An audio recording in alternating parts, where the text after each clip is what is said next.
तर नमस्कार, मी मंगेश गुजर आणि आज आपला दिंडीचा दुसरा दिवस. झेंडा बिंडा खांद्यावर घेतला आणि निघालो आम्ही पुढच्या मार्गाला.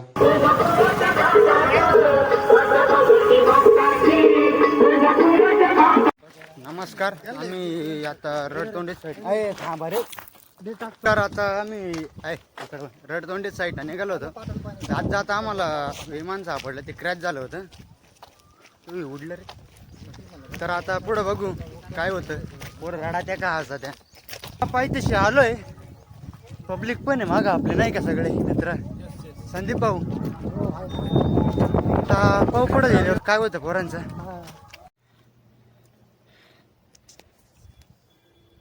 तर आता छातीत धडधड वर आलं आमच्या. थोडेच वर आलोय. साहिल भाऊ काय वाटतं? हो तुमचं काहीच नाही. आमचे झेंडा मॅन तिकडे बसले आणि ऋषी भाऊ इथं बसलेले. हा, गुरुजी इथं बसले. आता वर गेल्यावर पाहू. कसं वाटतंय तुम्हाला दाजी? संदीप भाऊ मारुती देवाचं दर्शन घेऊन आता निघाले पुढं. तर अशा पद्धतीने वर जायचं आम्हाला. तर मस्त वर जाऊ. काय म्हणता तुम्ही? तुमचं काय म्हणणं आहे? ओके, आमचं म्हणणं असं आहे का आता आहे ना, न थकता नॉन स्टॉप गणपतीच्या मंदिरात जाऊ आपण. चालेल का? ओके चला, लेट्स कंटिन्यू. तर आता आहे ना आम्ही दोघं हे बघा एवढ्या उंचीवर आलोय आणि बाकीची पब्लिक अजून खालीच आहे. येऊ राहिली तर पब्लिक चालू रिएक्शन घेऊ आपण. तर आता गणपती बाप्पाच्या मंदिरात आलोय आम्ही. रुपेश भाऊ, मनोज भाऊ काही तकलीफ? काहीच नाही, एकदम निवांत.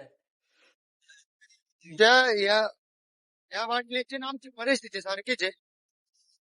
त्या वाटल्यासारखं आम्ही खाली जाईना वर जाईना. म्हणजे आमची प्रगती व्हायला नाही, जर खाली पण जाईना. व्यवस्थित तर ते आम्ही आता इथं तळ्यावरती आलोय आणि इथून मस्तपैकी देवीचं मंदिर दिसतंय आम्हाला. आता तिकडे जाऊन दर्शन वगैरे घेऊन टाकू. तर आता कामानी जवळ आलोय आम्ही.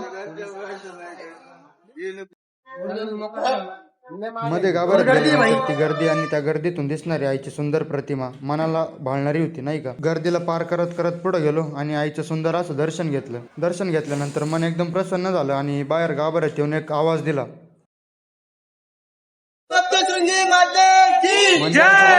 ऋषी भाऊन आणि मनोज भाऊन दोघांनी मिळून झेंडा बांधून घेतला